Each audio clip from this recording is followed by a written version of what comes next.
What's up and welcome back. I'm John Stark from MacMovieGuy.com, your favorite blind film critic, and it's spooky season.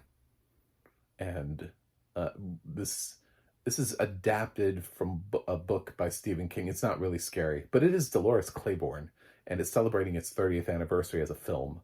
So I decided to review it because it slaps. I don't know if you know this, because this film kind of bombed at the box office and we've kind of moved away from it, but the story that Stephen King inherently wrote still slaps. And the film actually has a higher pedigree than you would give it credit for. I did find this with audio description, so you might be able to.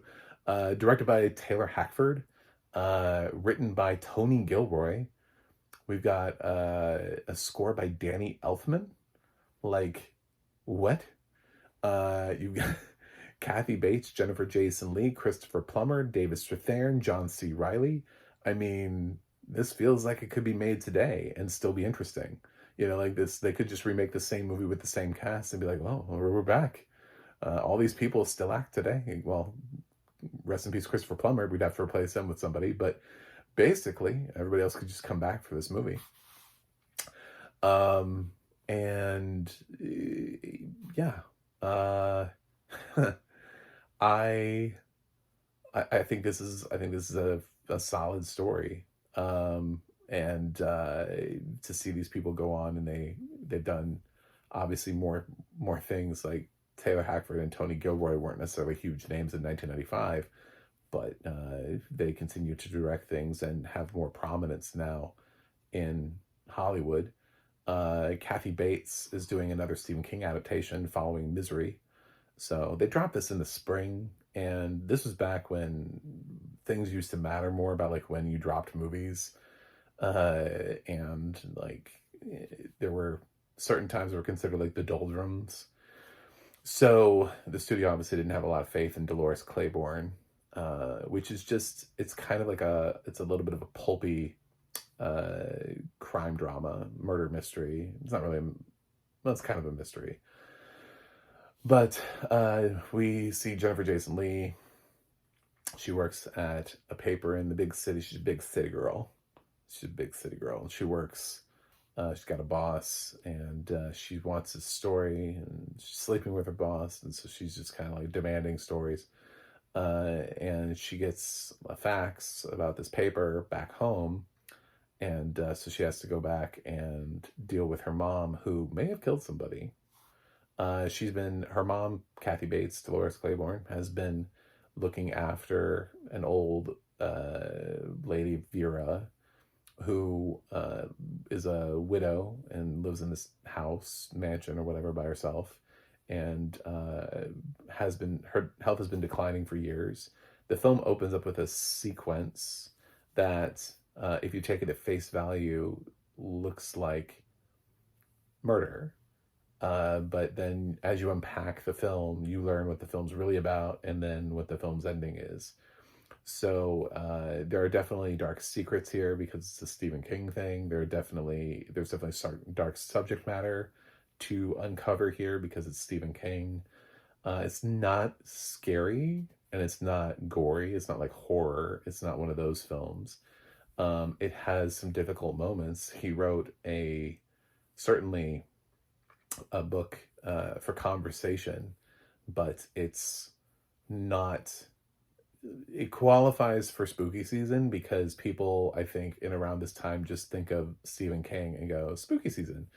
But yeah, this one actually would be one of his less scarier, although it does have some vibes. It has these like darker, like thematic vibes. It's not a happy movie, certainly. And there is murderers involved, but no, things do not pop out at you. And there is a really cool shot towards the end of Jennifer Jason Leigh, after she sort of has had like a little bit of a traumatic flashback, and she looks in a mirror and she sees the back of her head.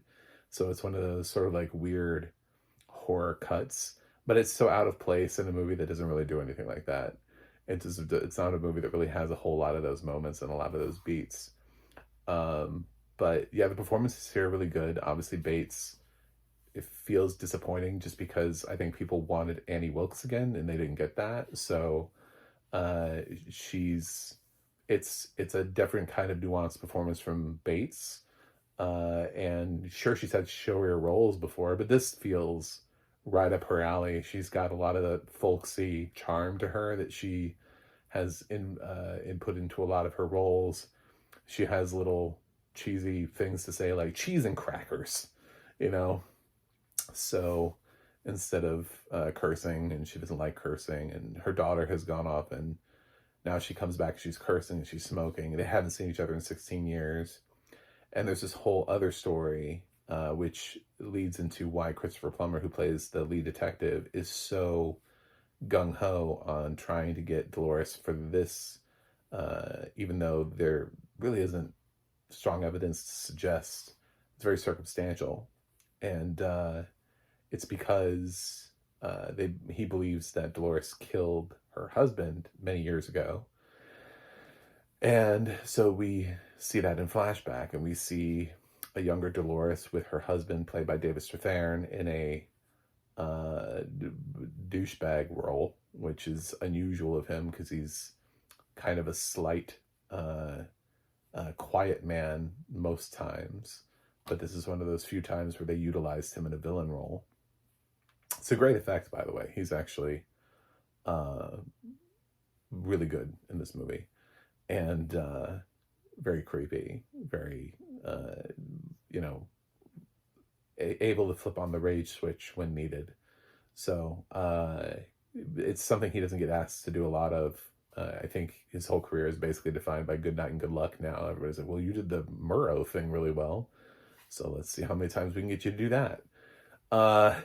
So yeah, it's so you see that play out, and the reasons, and maybe what happened, and the truth behind that story, and how it weaves with the other story. And everything is like what you think you know. Do you really know it? And then by the end, there is resolution as to like what all of the answers are. I don't want to spoil it because that's the whole point of watching the movie.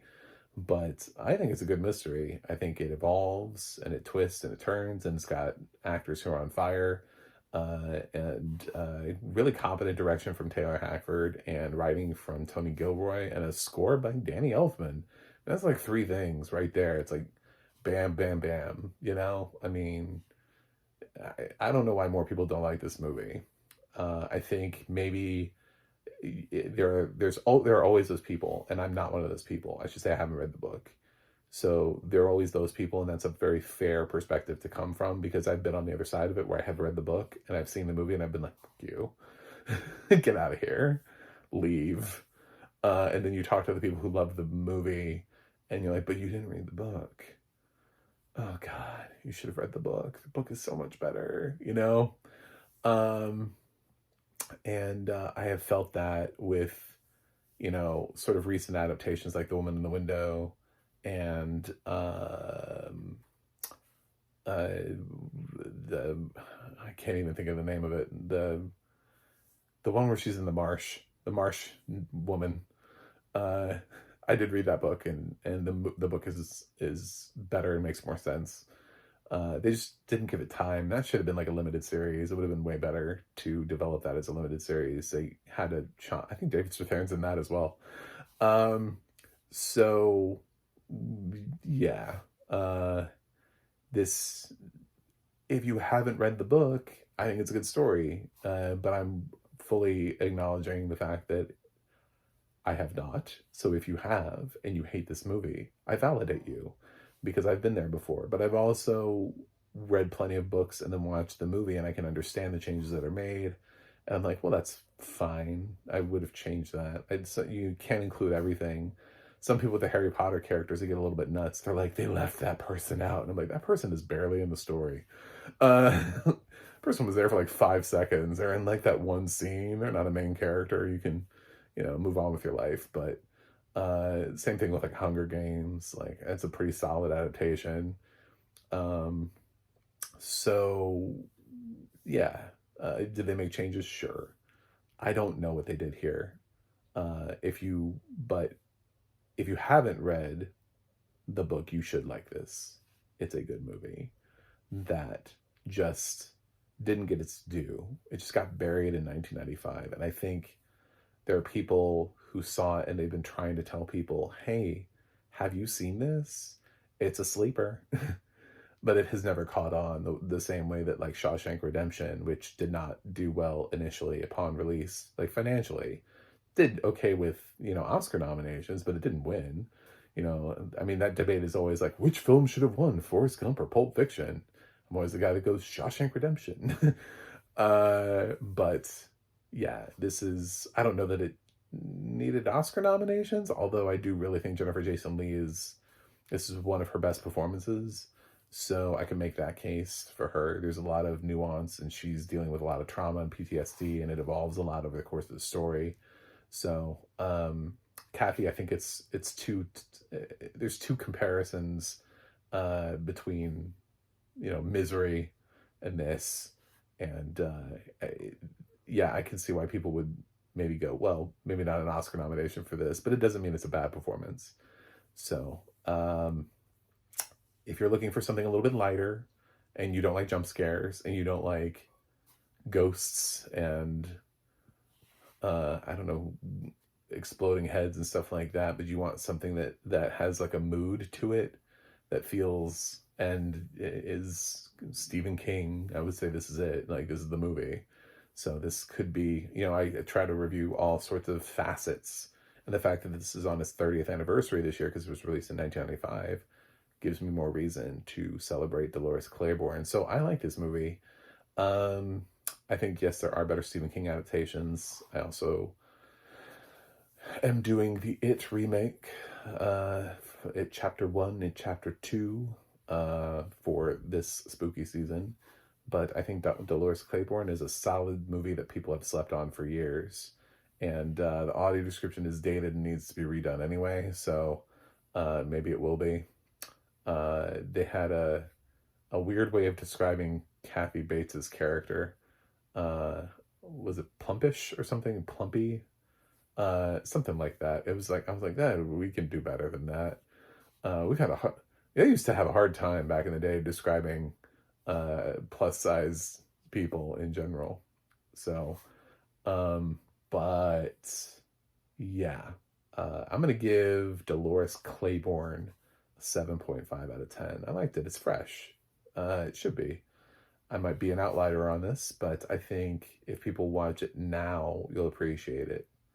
Maybe at the time it felt like, or maybe there are too many people who've read the book. So I think this is one that we can go back and try to help along and keep it sort of in the conversation. Anyway, thanks for watching. Thanks for subscribing. And I'll see you guys on the other side.